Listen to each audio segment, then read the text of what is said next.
Hi friends, నేను మీ హరి. మీరు చూస్తున్నారు హరి యూట్యూబ్ ఛానల్. ఫ్రెండ్స్, ఈ వీడియోలో మనం ప్రభుత్వం నుంచి వచ్చే పథకాల డబ్బు ఏ అకౌంట్లో పడుతున్నాయో తెలుసుకోవాలనుకుంటున్నారా? అయితే ఈ వీడియో మీకోసమే. అది పని పథకం కావచ్చు, పింఛన్ కావచ్చు, పిఎం కిసాన్ కావచ్చు, పిఎం విశ్వకర్మ కావచ్చు, అది ఏ డబ్బు అయినా సరే, గవర్నమెంట్ నుంచి వచ్చే ఏ పథకాలైనా కూడా ఏ అకౌంట్లో పడుతున్నాయో తెలుసుకోవడానికి చాలా సింపుల్ ట్రిక్ అనమాట మీకోసం.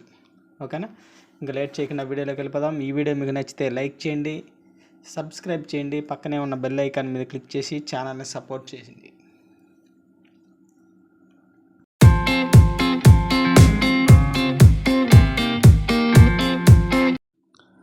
ఫ్రెండ్స్, ప్రభుత్వం నుంచి వచ్చే ఏ పథకం డబ్బైనా సరే మన అకౌంట్లో పడాలంటే ముఖ్యంగా మనకు బ్యాంక్ అకౌంట్కి ఆధార్కి లింకు కంపల్సరీ ఉండాలి. అంటే మీ బ్యాంక్ అకౌంట్కి ఆధార్ కార్డుకి ఖచ్చితంగా లింక్ ఉండాలి. అలాగే ఆధార్ కార్డుకి ఎన్పిసిఐకి కూడా లింక్ ఉండాలి. ఓకేనా? ఈ మూడిటికి లింక్ ఉంటేనే మీకు అమౌంట్ బ్యాంకులో పడుతుంది. ఓకేనా? ఈ మూడిటికి లింక్ ఒకవేళ మీకు 3 అకౌంట్లు ఉన్నాయనుకోండి, 3 అకౌంట్లో ఏ అకౌంట్కి అమౌంట్ పడుతుంది? 3 అకౌంట్లకి ఆధార్ లింక్ ఉంది. అయితే 3 అకౌంట్లకి ఆధార్ లింక్ ఉంటే ఆ 3 అకౌంట్లో ఏ అకౌంట్కి అమౌంట్ పడుతుంది? మీ 3 అకౌంట్లో ఏ అకౌంట్కి అయితే ఎన్పిసిఐ లింక్ ఉంటుందో ఆ బ్యాంక్ అకౌంట్కే మీ అమౌంట్ డెబిట్ ద్వారా గవర్నమెంట్ పథకాల నుంచి వచ్చే అమౌంట్ ఆ బ్యాంక్ అకౌంట్లో పడుతుంది. ఓకేనా? మీరు సపోజు ఎస్బీఐ బ్యాంక్ ఉందనుకోండి, ఆంధ్రప్రదేశ్ గ్రామీణ బ్యాంక్ ఉంది, 2 బ్యాంకులు ఉన్నాయి. 3వ బ్యాంకు ఇండియన్ పోస్ట్ బ్యాంక్ చేసుకున్న తర్వాత ఆధార్ బేసిక్ మీద చేసుకున్నారు. ఆధార్ బేసిక్ మీద చేసుకున్న తర్వాత ఏమైందంటే ఇండియన్ పోస్ట్ బ్యాంక్ ఏమైందంటే ఎన్పిసిఐకి లింక్ అయిపోయింది. ముందు ఎస్బీఐలో పడతా ఉన్నాయి. ఆ తర్వాత ఏమవుతుంది, ఇది ఎన్పిసిఐకి Indian post payment bank link అయింది కాబట్టి ఇండియన్ పోస్ట్ పేమెంట్ బ్యాంకులో అయితే అమౌంట్ పడిపోతుంది. ఓకేనా? మీ బ్యాంక్ అకౌంట్కి ఎన్పిసిఐకి ఏది లింక్ అప్ అయి ఉంటుందో దాంట్లో అమౌంట్ పడుతుంది. మీరు చెప్పేది కరెక్టేనండి. ఆధార్కి ఎన్పిసిఐకి లింక్ ఉంటే ఆ బ్యాంకులో పడుతుంది అన్నారు. ఆ బ్యాంకుని ఎలా ఫైండ్ అవుట్ చేయాలి అనేది ఇప్పుడు చూద్దాం. ఏ బ్యాంకుకి లింక్ అయ్యింది అనేది మనం ఎలా తెలుసుకోవాలి, అదేనండి ఈ వీడియో. చాలా సింపుల్గా ఉంటుంది మెథడ్, మీరు కూడా తెలుసుకోవచ్చు. చూడండి, ఇప్పుడు నేను ఆ మెథడ్ ఏదో చెప్తాను.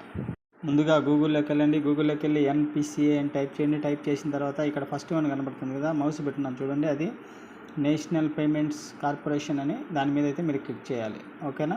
నేను ఇక్కడ చూపిస్తున్నాను కదా, దాని మీద అయితే మీరు క్లిక్ చేయండి. క్లిక్ చేసిన తర్వాత మీకు నెక్స్ట్ పేజ్ ఇలా ఓపెన్ అవుతుంది.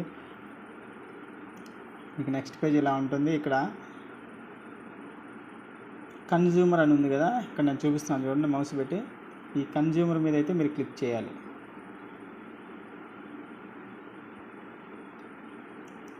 క్లిక్ చేసిన తర్వాత ఇక్కడ లాస్ట్ వన్ ఉంది కదా,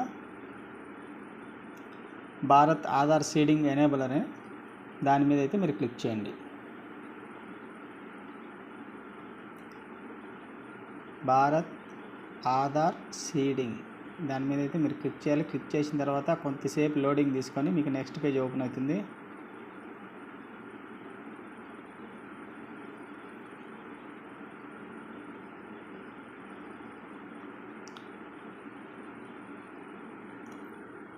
ఇదైతే ఖచ్చితంగా వర్క్ అవుతుందండి. ఆధార్ వెబ్సైట్ కంటే ఇది చాలా సింపుల్గా ఉంటుంది మెథడ్, ఎవరైనా చేసుకోవచ్చు. ఓకేనా? ఇక్కడ ఆధార్ నెంబర్ ఇచ్చేసేయండి. ఇక్కడ ఉన్న క్యాప్చాని ఎంటర్ చేసి చెక్ స్టేటస్ మీద అయితే మీరు క్లిక్ చేయండి. ఈ ఫస్ట్ వన్ ఉంది కదా, ఈ ఫస్ట్ వన్ మీద ఎంటర్ యువర్ ఆధార్ అని ఉంది కదా, దాని మీద అయితే మీ ఆధార్ నెంబర్ ఎంటర్ చేయండి. ఎంటర్ చేసిన తర్వాత ఇక్కడ ఎంటర్ అబవ్ క్యాప్చా అని ఉంది కదా, దాని మీద అయితే మీ అక్కడ ఉన్న క్యాప్చాని ఎంటర్ చేయండి.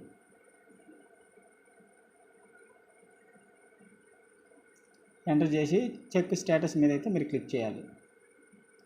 క్లిక్ చేసిన తర్వాత మీ ఆధార్కు ఏ మొబైల్ నెంబర్ అయితే లింక్ ఉంటుందో ఆ మొబైల్ నెంబర్కి ఓటీపీ వస్తుంది. ఓటీపీ ఎంటర్ చేయండి. సబ్మిట్ మీద అయితే క్లిక్ చేయండి. మీ మొబైల్ నెంబర్ ఇక్కడ చూపిస్తూ ఉంటుంది, 4 డిజిట్స్ నెంబర్ చూపిస్తూ ఉంటుంది, మీకు అర్థమైపోతుంది మీ నెంబరు. ఓటీపీ ఎంటర్ చేసి సబ్మిట్ మీద అయితే మీరు క్లిక్ చేయాలి.